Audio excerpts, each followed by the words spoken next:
Olay and Friends, with and about Lavern Cox. I found it so interesting that I watched it twice. I have to start by saying bravo, Lavern, for showing up and sitting there for 2 hours. People chosen to be on the panel with Lavern were all perfectly chosen. They all seemed like they were able to speak on the issues very well. After Lavern recapped what went on, I think that she saw that things could get hostile. Lavern quickly picked up on it, and being the expert communicator she is, she quickly adopted an adult conversation style. Adult to adult. She could have allowed herself to fall into a childish way of communicating, or she could have responded like someone's parent. Lavern understood that no matter what type of communication style anyone else was using towards her, if she responded as an adult, they would be forced to behave like an adult, to respond to her in an adult way. Even after somebody kept referring to her as mother, Lavern managed to stay as an adult, forcing the person to go from childish communication to adult communication. Lavern used this technique repeatedly, and that's why, no matter what was going on, she was able to keep the whole conversation from running amok, from getting hostile, from being angry. She kept it very intellectual because she was speaking to everybody, responding to everyone in a very adult way. When she was criticized, rather than defending herself, she responded with, "That's interesting. Tell me more about that. I'd like to understand." I was so impressed by her ability to maintain control of the conversation the entire time. She seemed most moved when the panelists told her what she did impacted young black trans women. They thought, Lavern has to settle for this. What about me? And that really got me. Lavern came there open and ready to listen, while the other presenters, I think,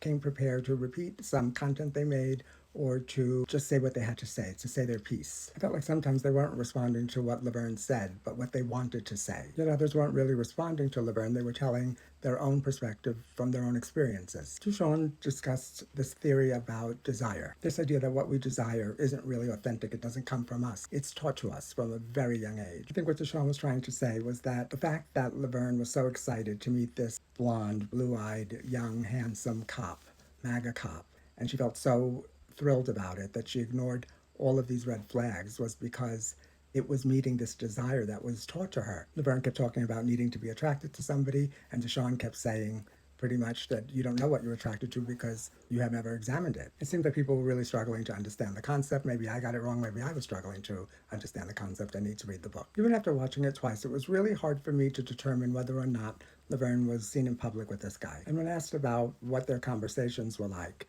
she answered, but she didn't answer directly, alluding to the fact although he voted Republican, he didn't really know all the details of the platform. When the topic of self-love came up and it was implied that Lavern might not love herself as much as she should, she balked at the idea. Up until this point, the conversation had been mostly intellectual, mostly theoretical.